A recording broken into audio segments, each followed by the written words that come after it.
Part 21. Close range was the only option we didn't pull out. Leaving it there meant it would come up on its own terms, and up there it would have space we couldn't control. Down here it had limits. That was the only advantage left.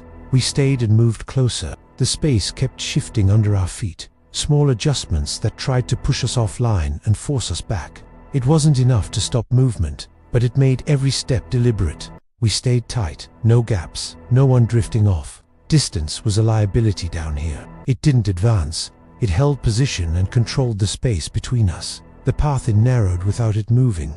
Angles closed off. Every approach funneled straight toward it. It was controlling distance without closing it. I fired to test it. The rounds hit and dropped with no effect. No visible damage, no reaction. Shooting from range wasn't doing anything that confirmed it. We had to get close. I moved forward, slow, controlled, no rushing. The others followed. No one fired. We closed the distance together. The ground tightened under us the closer we got, like it was trying to hold shape around it and not around us. It let us get close, closer than anything we had faced before. It raised an arm. One of the men to my right went down immediately. No sound, no visible strike, no recovery. That was the cost of getting this close. We kept moving. Stepping back would have given it control again.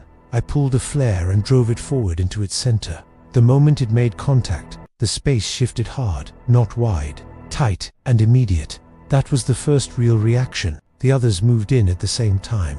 No firing, no wasted rounds, closing distance and forcing contact.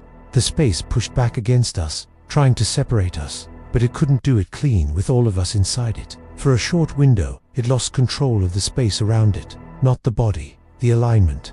That was the opening. We held that pressure as long as we could, forcing overlap, keeping it from resetting. We started taking losses again. Another man dropped on the left. No warning, no time to react. That was the trade. Staying close gave us a way in, but it cost us every second. We pulled back before the space closed on us completely.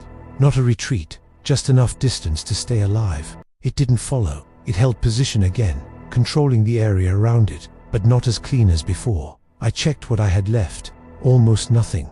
It didn't matter. We weren't going to finish it here. Not with what we had. But we had something we didn't have before. We knew how to get inside it. I keyed the mic and reported what we found. Keep it close. Don't rely on fire. Force contact. Break the space, not the body. The signal came back weak, but enough got through to know others were seeing the same thing. I looked at it again. Still standing. Still holding the ground around it. But now it knew we could get close. And that changed the fight.